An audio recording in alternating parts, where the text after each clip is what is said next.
Hey you guys, it's Peter, and welcome to my channel, Peterisms, where I tell stories of my life and just little things that I have learned as I've grown into the person that I am today.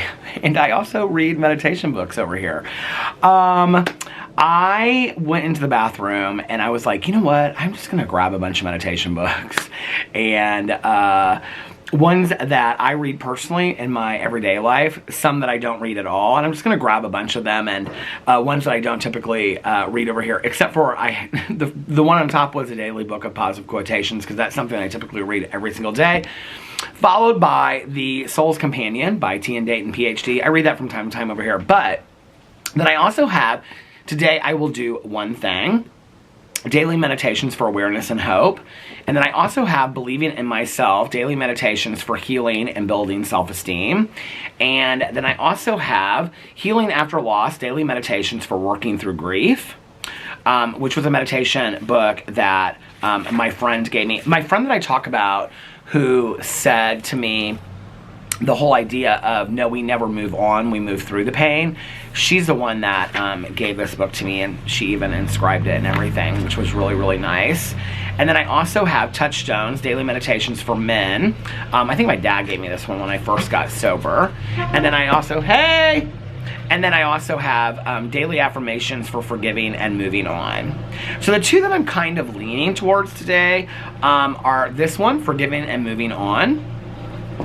Something I'm trying to work on right now in my personal life, and also and just a lot of stuff in my life. You know, I'm trying to like forgive and move on, and you know, I always say I mean, it says right here, moving on, so it says on the title of the book. But I do love that definition so much of like how we get through pain and painful times. Is that, you know, when I said that to my friend, and she'd suffered a major loss of her son, and I said, you know, people keep on telling me that I need to move on, and she goes, no, we don't ever move on. We move through the pain, and then we forever carry the memories of those people with us. And I think that it's kind of this perpetual evolution of grief. Like, I don't think we ever stop grieving or we ever get over anything. I think that we are always forever grieving, you know, in some way or another. So, I think I want to read from this book today. I don't know why, I'm just kind of like pulled to this, so I have no idea what this meditation is going to say.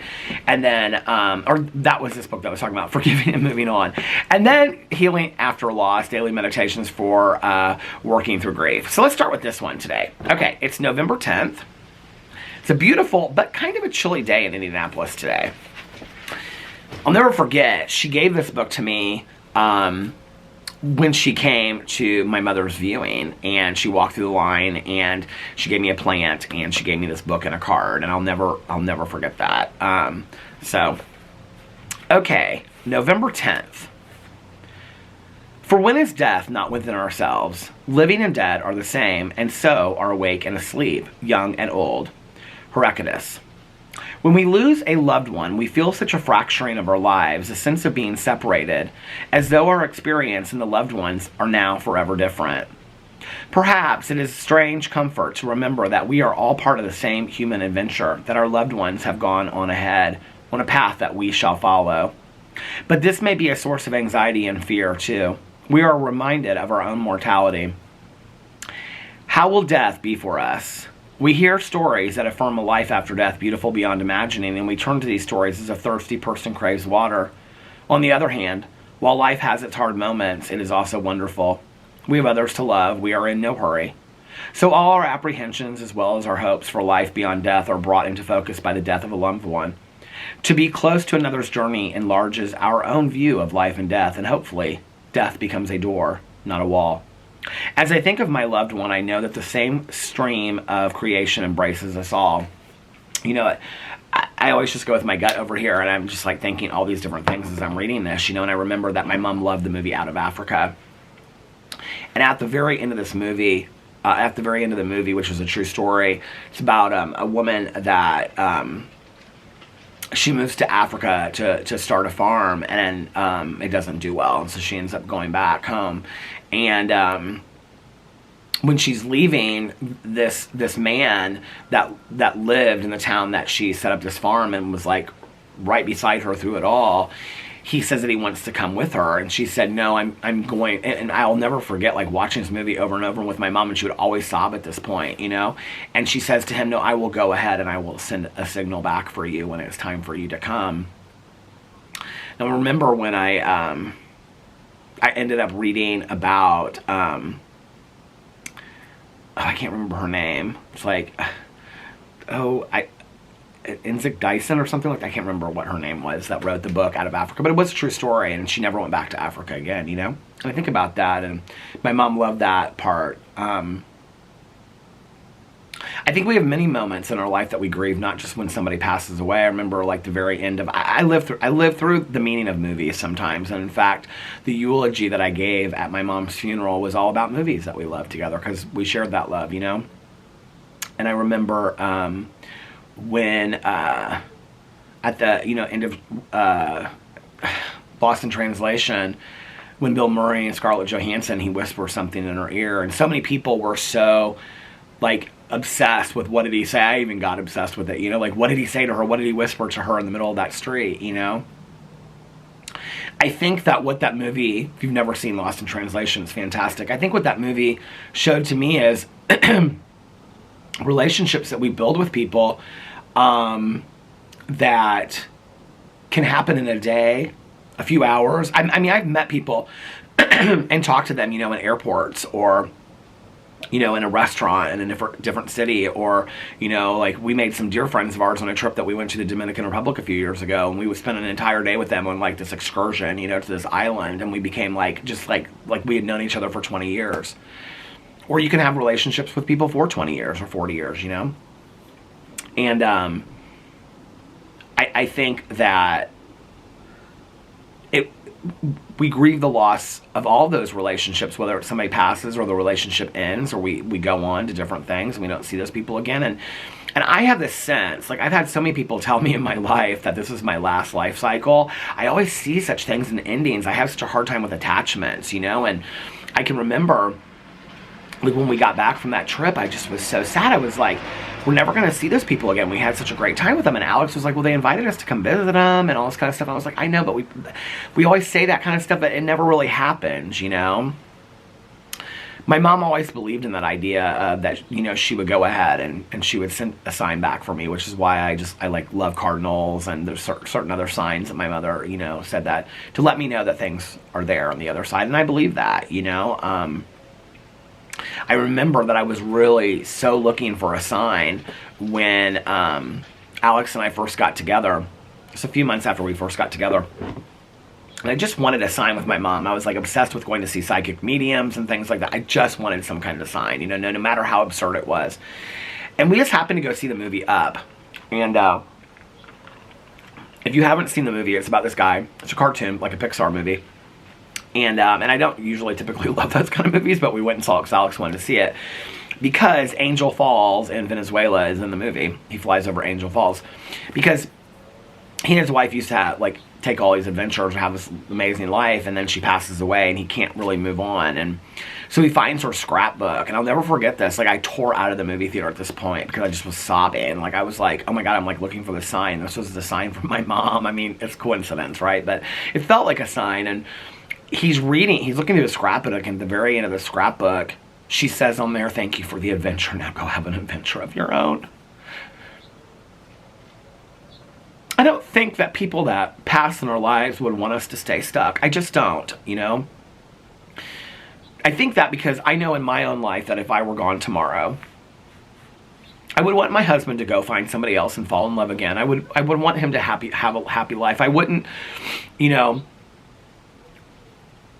I wouldn't want people to just stay stuck in sadness and grief for the rest of their life. You know, like, I think my mom actually said it best. I remember talking to my mom long before she got sick, and I said something to her about, like, you know, we were talking about, like, death, and we talked about it a lot. My mom loved the Elizabeth Kubler-Ross books and on death and dying, and she, you know, studied grieving. Because my mother lost her father at 4 years old, and she felt like it affected her entire rest of her life. So when you talk about people need to move on or people need to get over it, my mother was 4 years old when her father died, and she was 64 when she died. In 60 years, she felt like she was affected by her father's death her entire life. Like her choices that she made, who she was attracted to, weight, her fear, things like that was all affected by her father dying at a young age. And she did her master's thesis on bereavement and bereavements and small children, because that's, you know, her experience of what she had lived.